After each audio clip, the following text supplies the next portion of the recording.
Pastor Ray Frank, Syracuse Wesleyan Church.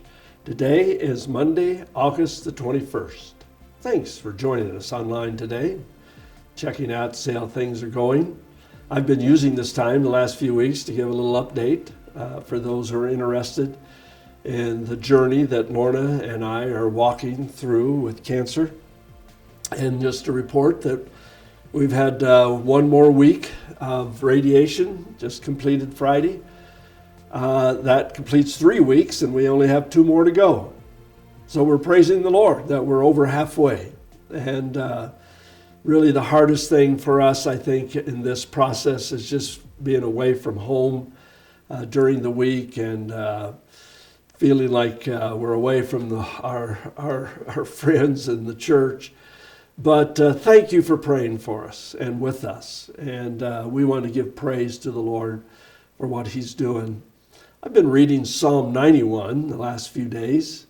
Last Monday, I shared a little bit out of Psalm 90, which was written by Moses, the day out of Psalm 91. And I wanted to share the first couple of verses.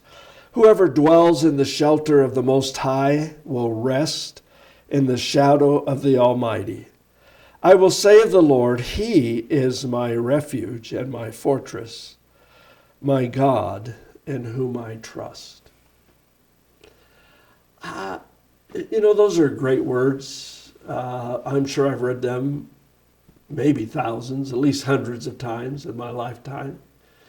And I would always sure that I affirmed, yes, I trust the Lord. But it's experiences like we're going through now with this journey through cancer. And I know there's some who are listening and say, wait a minute, it was just uterine cancer. You've had the surgery and now the radiation, and it should be all taken care of. And we certainly pray that and trust the Lord. But for both Lorna and I, it's still maybe irrationally, but a fearful time for us. And that's, of course, because of our history and our lives. Our cancer meant death. So do we really trust? I think there are times when the Lord puts us in positions, into opportunities, shall we say, where we can sort of test ourselves to say, am I being overwhelmed with anxiety? Am I being, pressed down with fear and anxiety? Or am I at rest? Whoever dwells in the shelter of the Most High will rest. I think the Lord allows these kind of things to happen in our life. Now, and obviously what Lorna and I are experiencing right now is very minor compared to some that we know about and are praying for, those who are suffering greatly and suffered the loss of spouses. And we know we're not like suffering intensely here that nobody else even knows about. That's not part of this picture. But no matter what level of suffering or anxiety you may be facing, look at it as an opportunity to see whether or not you're really trusting God, or were you just trusting how things were going? When things are smooth, it seems to work pretty well. I just recently reread an illustration I've heard many times, about the college professor who holds a half a glass of water in his hand, and he has this young student come and shake his hand, and of course water splashes out of the glass, and he asks, he says, why did water splash out of the glass? And the students say, well, because she was shaking your hand.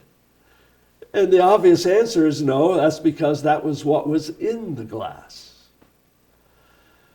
So the shaking times, the tough times, all they really are doing is showing us, revealing to us what we've had on the inside for a long time.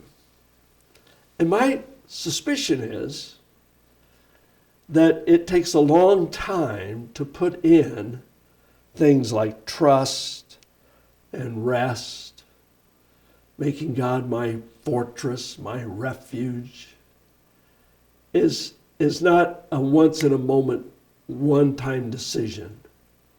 It's a day by day walking with Him, maybe most of the time even really unaware of all that's there inside until we get grabbed and shaken.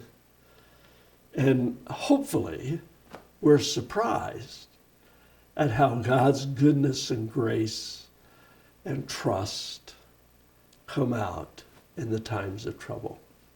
Well, have a great week. God bless you.